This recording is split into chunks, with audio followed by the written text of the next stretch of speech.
예레미야 30장 1절에서 11절 본문으로 아침 메시지를 나누겠습니다. 오늘 본문은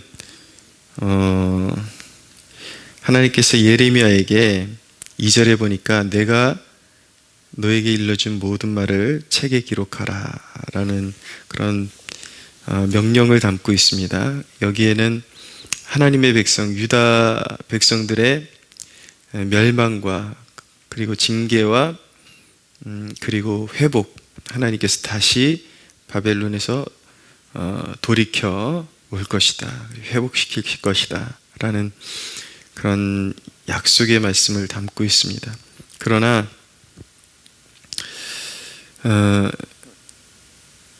11절 말미에 보면은 내가 법에 따라 너를 징계할 것이요 결코 무지한 자로만 여기지는 아니하리라. 반드시 징계를 통한 회복을 말씀하고 계십니다. 자, 바벨론 포로기의 의미가 무엇인가 우리가 되새겨볼 필요가 있는데, 유다를 향한 하나님의 뜻이 있고, 그리고 바벨론, 그러니까 유다를 징벌하는 도구로 사용했던 바벨론을 향한 하나님의 뜻이 거기에 있습니다. 먼저 유다를 향한 하나님의 뜻은, 바벨론 포로기는 유다 백성들에게 징계이자 바로 회복의 길이었습니다. 재창조의 시기라고 말씀드릴 수가 있죠. 새롭게 빚어내는 그 시기라고 말씀드릴 수가 있습니다. 바벨론에게 있어서 바벨론 포로기는 그들의 죄의 관영의 때를 기다리는 시기라고 말씀드릴 수가 있습니다. 한창 번영하고 문명의 꽃을 피우고 세계를 정복하고 눈에 보이는 그런 시각적인 면에서는 승승장구하고 있는 거죠. 그런데 사실 영적으로는 죄악의 관영을 하나님이 기다리고 계시고 이미 멸망을 선언하고 계신 것이죠. 그래서 하나님께서 그들의 이제 죄가 차오르면은 멸망시키기 위해서 기다리시는 중이라고 대기 중, 멸망하기 위해서 대기 중인 상태. 이렇게 정의를 드릴 수가 있겠습니다. 우리가 어떤 세상 돌아가는 역사를 관찰할 때에 우리는 항상 어떤 조바심을 가지고 역사에 대한 결론을 내리려고 하는 우를 범합니다. 그러나 우리는 세상 돌아가는 역사를 정의할 때에 하나님의 구속사적인 관점에서 세계 역사 그리고 민족의 역사를 이렇게 관찰하고 그런 이제 그것을 바라보는 그런 안목을 소유할 필요가 있습니다. 그러니까 너무 좁게 바라보니까 항상 이렇게 악인들이 기승하고 하나님의 백성들은 항상 패배하고 기도가 응답되지 않는 것 같고 그런 식으로 이제 보이잖아요. 그러니까 어떤 이제 실망 속에서 그나마 자신이 하던 완전히 활동을 다 접어버리고 마치 은둔자처럼 그렇게 살아가는 사람들마저 이제 생기게 되는 것입니다. 여러분도 혹시 그런 사람들 중에 한 분 아닌가요? 그냥 만사가 귀찮고 어차피 모든 것을 기대해봤자 뜻대로 되는 것도 없고 마치 어떤 면에서는 불신자처럼 진짜 하나님이 세계를 경영하시긴 하는 것이냐, 이런 태도를 가지고 마치 은둔자처럼 이렇게 숨어 들어가려고, 그래서 이제 눈만 빠꼼히 뜨고 세상 어떻게 돌아가나, 소위 세상 말로 눈팅이라 그러잖아요. 눈팅만 하고 있고 아무것도 하기 싫어하는 그런 모습으로 살아가고 있지는 않습니까?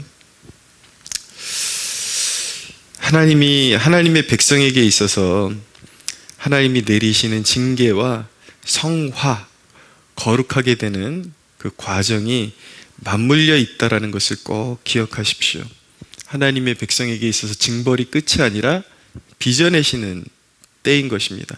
그리고 그 징벌의 때를 통해서 하나님의 백성들이 깨닫고 이렇게 빚어지기를 원하시는 그런 형상이 분명히 있다라는 것이죠. 기대하시는 것이 있다라는 것이죠. 우리는 우리의 현실이 어떤 바벨론 포로기와 같은 그런 현실을 보내고 있는 것일 수도 있습니다. 교회가 바벨론 포로기와 같은 수치스러운 때를 보내고 있는데, 이러한 시기를 도대체 어떻게 보내야지 되는 것이냐, 이러한 때에 하나님께서 진정 교회에게 바라시는 것은 무엇이냐, 거기에 대한 질문이 필요하겠죠. 그렇다면 우리가 뭘 해야 될지 모를 때에 우리는 무엇을 떠올려 봐야 되냐면, 우리는 바벨론 포로기 때에 하나님의 백성으로서의 표상 같은 존재가 누구였는지, 그들의 영향력이 어떤 것이었는지 떠올려 볼 필요가 있습니다. 성경에서 그 해답을 찾아야 되겠죠.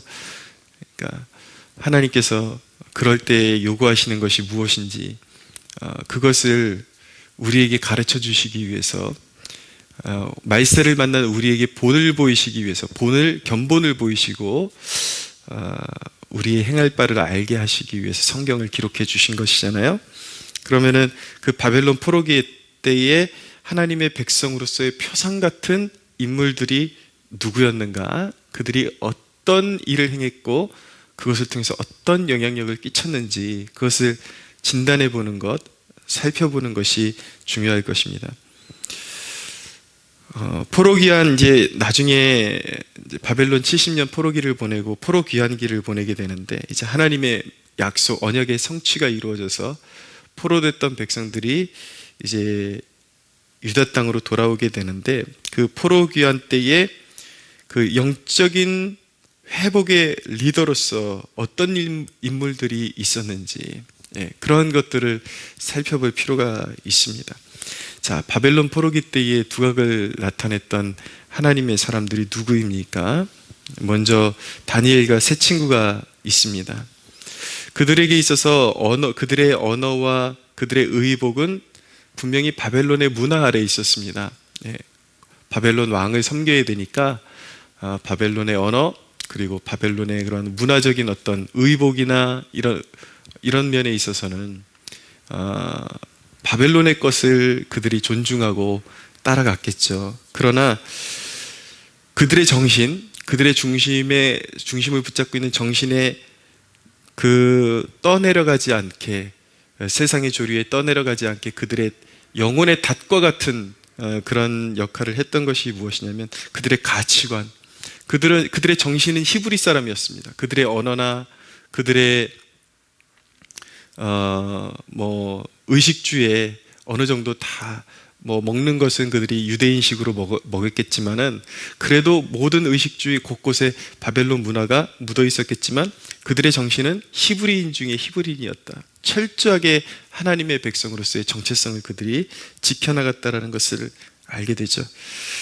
다니엘과 세 친구를 살게 만들고 그들을 움직이게 만들었던 힘, 그들이 어떤 가치관을 가지고 움직이게끔 만들었던 그 힘이 어디서 나온 것이었습니까? 하나님의 율법에서 나온 것이죠.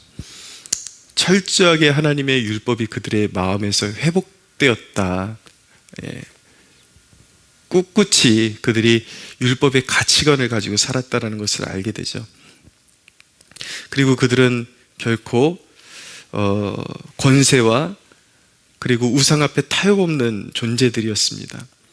물론 그들은 바벨론 그 제국의 어떤 재상으로서, 어떤 관리로서 그렇게 그들은 살고 생활하는 면에 있어서는 그 문화를 존중했을지는 모르겠지만, 결코 신앙에 있어서는 그들의 그 어떤 바벨론의 권세와 우상과 결코 타협하지 않았다라는 것입니다.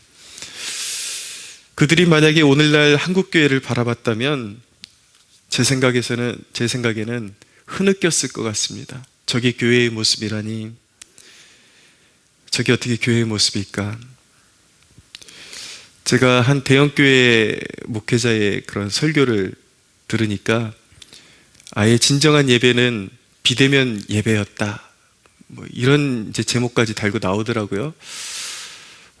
제가 어느 날 새벽에 말씀드린 것처럼 저는 온라인 예배 드리는 것 자체를 판단하거나 제가 어떤 그것을 재판장인 것처럼 그것을 재단하지 않습니다. 그럴 수도 없고요.